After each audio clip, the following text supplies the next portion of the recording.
జై శ్రీమన్నారాయణ. ప్రియ భగవద్బంధులకు, భక్తాగ్రేసులకు, యూట్యూబ్ ప్రేక్షకులకు, వీక్షకులకు అందరికీ కూడా నమస్కారం.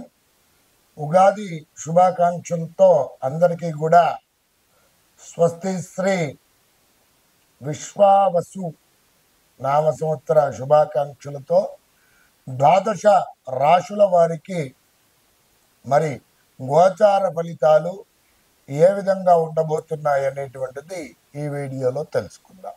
విశ్వ వసునామ సంవత్సరంలో మరి మిథున్ రాశి వారికి ఏ విధమైనటువంటి పరిస్థితులు ఉండబోతున్నాయి, గోచార ఫలితాలు ఏమిటి, ఏ దేవతార్చన చేసుకుంటే బాగుంటుంది, వీటికి పరిహార మార్గాలు ఏమిటి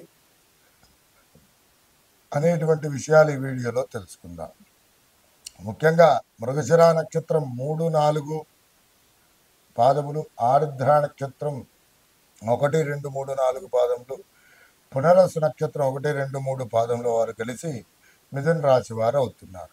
వీరి యొక్క జాతక లక్షణాదులు కనుక గమనించినట్లయితే మంచి వ్యాపార నైపుణ్యం కలిగినటువంటి వారు, కామశాస్త్రం నందు శ్రద్ధాధిక్యం ఎక్కువగా కలిగినటువంటి వారు, బుద్ధి చపలచిత్తం, అలాగే హాస్యప్రియులు, చిరుమందహాసం కలిగినటువంటి వ్యక్తులు, అలాగే దీర్ఘమైనటువంటి నాశకం కలిగినటువంటి వ్యక్తులు, తల్లిదండ్రులను, గురువులను పూజించడం, ఆచార్యులను పూజించేటువంటి మనస్వభావం కలిగినటువంటి వారు, అలాగే వ్యాపార దక్షత నైపుణ్యం కలిగినటువంటి వ్యక్తులుగా వీరిని చెప్పుకోవచ్చును. వీరికి ముఖ్యంగా దేవగురువు అయినటువంటి బృహస్పతి ఈ సంవత్సరం 30వ తారీఖు మార్చి 2025 నుండి 15వ తేదీ మే 2025 వరకు కూడా మరి దేవగురువు అయినటువంటి బృహస్పతి 12వ స్థానంలో సంచారం పూర్వకంగా ప్రతికూల పరిస్థితులు కలుగజేస్తున్నాడు. ఏమిటి అని గనక చూసుకున్నట్లయితే శుభమూలే వ్యామోహం చైవ ప్రాణ విక్రయ దూషణం స్థాన భ్రంష్టంచ దారిద్ర్యం ద్వాదశ స్థానకే గురౌ అనేటువంటి శాస్త్రవచనం. అలాగే తదుపరి 15వ తేదీ మే 2005 తదుపరి దేవగురువు అయినటువంటి బృహస్పతి మరి జన్మస్థానంలో సంచారం, అంటే 1వ స్థానంలో సంచారం పూర్వకంగా కూడా ప్రతికూల పరిస్థితులే కలగజేస్తున్నాడు మిథున రాశి వారికి. ఏమిటి పరిస్థితులు అని కనుక చూసుకున్నట్లయితే రాజకోపం, యశోహాని, ఉద్యోగం విరోధకం, రోగార్తిబంధు వైరంచ వ్యసనం జన్మకే గురవు అనేటువంటి శాస్త్రవచనం రీత్యా ఏమిటంటే ముఖ్యంగా గనక ఈ సంవత్సరం అంతా కూడా చూసుకున్నట్లయితే మిథున రాశి వారికి దేవగురువు అయినటువంటి బృహస్పతి బలం అనేటువంటిది లేదు. ప్రతికూల పరిస్థితులే ఏర్పడుతున్నాయి. ఏమిటి? శుభ కార్యక్రమాలు చేయడం పూర్వకంగా ధన వ్యయము, పాడి పరిశ్రమలు అనుకూలించకపోవడం, వ్యాపారంలో నష్టములు, అనుకున్నట్టు పనులు దిగ్విజయం సాధించలేకపోవడం, ప్రతి పనికి కూడా చికాకు పడడం, భార్యాభర్తల మధ్యలో సంబంధ బాంధవ్యాలు అనేటువంటిది ఏమిటి దెబ్బతినడం, మరి కోర్టు వ్యవహారాదుల వరకు వెళ్ళడము, అలాగే బంధువులతో మరి విరోధం అనేటువంటిది ఏర్పడడం, ఆర్థిక పరంగా నష్టపోవడం, ఉద్యోగంలో స్థానచలనం కానీ, ఉద్యోగంలో ఇబ్బందికర వాతావరణం కానీ ఇవ్వండి ఉండడం, బుద్ధి చాంచల్యం కావడము, వ్యాపారంలో అనుకోని విధంగా నష్టములు అనేటువంటిది కలగడము, ఈ విధమైనటువంటి ప్రభావాలు అనేటువంటి దేవగురువు అయినటువంటి బృహస్పతి మరి ఈ సంవత్సరము అంతయు కూడా ఏమిటి అని అంటే ముఖ్యంగా వ్యయ జన్మ స్థానాలలో సంచారం చేయడం పూర్వకంగా ప్రతికూల పరిస్థితులు కలగజేస్తున్నాడు. వీటికి పరిహార మార్గాలు ఏమిటి అని గనక చూసుకున్నట్లయితే ప్రతి గురువారమును కూడా గురుగ్రహ ధ్యాన శ్లోకాన్ని ప్రతినిత్యం పఠించండి.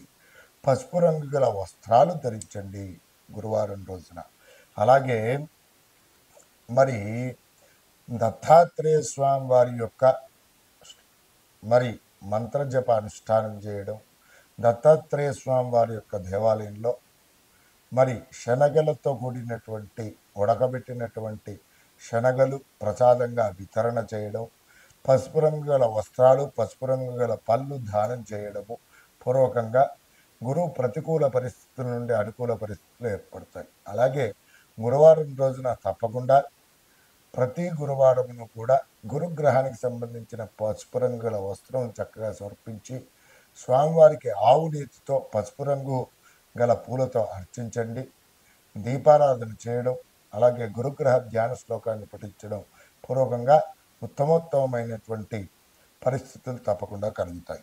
అలాగే వీటితో పాటుగా ఈ విశ్వావసు నామ సంవత్సరంలో ముఖ్యంగా కర్మకారకుడైనటువంటి శనేశ్వర భగవానుడు ఏ విధమైనటువంటి పరిణామాలు కలగజేస్తున్నాడయ్యా అని కనుక చూసుకున్నట్లయితే వ్యాకులం శోక సంతాపం పాపముద్యోగ విఘ్నకం కృష్ణాది సర్వ విఘ్నంచ దశమాస్తే భవేశ్చనౌ అనేటువంటి శాస్త్రవచనం ప్రకారము ఈ సంవత్సరం అంతా కూడా శనేశ్వర భగవానుడు 10వ స్థానంలో ముఖ్యంగా వృత్తి స్థానంలో సంచారం చేయడం పూర్వకంగా ఏ విధమైనటువంటి పరిణామాలు కలగజేస్తుందంటే ముఖ్యంగా చేసేటువంటి పని వృత్తిలో ఆటంకాలు కలగజేయడం, ఎవరైతే ఉద్యోగాల కోసం ప్రయత్నాలు చేస్తున్నారో వారికి విఘ్నాలు అనేటువంటిది ఎక్కువగా కలగడము, అలాగే ఉద్యోగం రాని వారు ఎంతైతే ఉద్యోగ ప్రయత్నాలు చేయడం పూర్వకంగా వారికి ఆటంకాలు కలగడం, అలాగే ఉద్యోగంలో ఉన్నటువంటి వారు అకస్మాత్తుగా ఉద్యోగం నుండి తీసివేయడం జరగడానికి అవకాశాలు ఉన్నాయి. అలాగే అనారోగ్య సమస్యలు తలెత్తడము, ప్రభుత్వ ఉద్యోగులకు వర్క్ ప్రెజర్ అనేటువంటిది ఎక్కువగా ఉంటుంది, పై స్థాయి అధికారుల నుండి ఒత్తిడి అనేటువంటిది ఎక్కువగా ఉండడం, అలాగే ఆశించినటువంటి స్థాయిలో విద్యార్థులకు ఉత్తీర్ణత అనేటువంటిది లోపించడం, విదేశయానాల కోసం ఎవరైతే ప్రయత్నం చేస్తున్నారో అలాగే విదేశీయాలలో విద్యాభ్యాసం కోసం ప్రయత్నాలు చేసేటువంటి వారికి ఈ సంవత్సరం మిథున రాశి వారికి అంతగా గోచార పరిస్థితి అనుకూలంగా లేదు. ఈ విధంగా చూసుకున్నట్లయితే ముఖ్యంగా విశ్వావసునామ సంవత్సరంలో మిథున రాశి వారికి దేవగురువైనటువంటి బృహస్పతి బలం, అలాగే శనేశ్వరుడు భగవాను యొక్క అనుగ్రహం అనేటువంటిది లేదు, ప్రతికూల పరిస్థితులే ఉన్నాయి. కాబట్టి అనుకూల పరిస్థితులు ఏర్పడడానికై ఇంతకుముందు గురుగ్రహానికి సంబంధించిన పరిహారాలు చెప్పుకున్నాం. ఇప్పుడు శనిగ్రహానికి సంబంధించినటువంటి శనేశ్వర భగవాను యొక్క ఏమిటి పరిహార మార్గాలు తెలుసుకుందాం. శమీ వృక్ష ప్రదక్షిణం చేసుకోవడం చాలా ఉత్తమోత్తమైనటువంటిది మిథున రాశి వారు. అలాగే ప్రతి శనివారం రోజున కూడా శనికి తైలాభిషేకం చేసుకోండి. శివ పంచాక్షరి నామజపాన్ని పఠించడం చాలా ఉత్తమోత్తమైనటువంటిది. శనివారం రోజున నల్ల ఆవుకి చక్కగా నువ్వులు బెల్లముతో కూడినటువంటి ముద్దలుగా చేసి వాటికి నైవేద్యంగా పెట్టడం, సమర్పించడం పూర్వకంగా మరి ప్రతికూల పరిస్థితుల నుండి అనుకూల పరిస్థితులు ఏర్పడతాయి. అలాగే మరి శమీ వృక్షం దగ్గర తప్పక ఏమిటి అనంటే ఆ జమ్మి వృక్షానికి తప్పకుండా బెల్లము, అలాగే నల్లని రంగు వస్త్రము, నల్ల నువ్వులు, ఒక మేకు ఇవి తీసుకొని చక్కగా మూట కట్టేసి ఆ జమ్మి వృక్షానికి ముడుపులాగా కట్టి అక్కడ చెట్టుకు చక్కగా అర్చన అనేటువంటిది కార్యక్రమం నిర్వహించి నువ్వుల నూనెతో నల్ల రంగు ఒత్తితో దీపారాధన చేసుకోవడం పూర్వకంగా శని భగవాన్ యొక్క అనుగ్రహం తప్పకుండా కలుగుతుంది. అలాగే ఆంజనేయ స్వామి ఆరాధన అనేటువంటిది చాలా ముఖ్యమైనటువంటిది. ఈ విధంగా చేసుకున్నట్లయితే ఈ మిథున రాశి వారికి దేవగురువైనటువంటి బృహస్పతి, అలాగే శనేశ్వరుడు భగవాను యొక్క అనుగ్రహం కూడా తప్పకుండా కలుగుతుంది. మిథున రాశి వారు మరి ఇక ఏ దేవతార్థం చేసుకుంటే ఈ సంవత్సరం బాగుంటుందని కనుక చూసుకున్నట్లయితే శ్రీమన్నారాయణ మూర్తి ఆరాధన చేసుకోవడం పూర్వకంగా ఉత్తమోత్తమైనటువంటి పరిస్థితులు పొందుతారు. శ్రీ విష్ణు సహస్రనామ స్తోత్ర పారాయణం చాలా ముఖ్యమైనటువంటిది. అలాగే వీరు పఠించే ప్రతి నిత్యము పఠించవలసినటువంటి నామజపం గనక చూసుకున్నట్లయితే ఓం క్లీం కృష్ణాయ నమః, ఓం క్లీం కృష్ణాయ నమః అనేటువంటి నామాన్ని ప్రతి నిత్యము కూడా జపించండి. ఉత్తమ పరిస్థితులను పొందండి. నమస్కారం.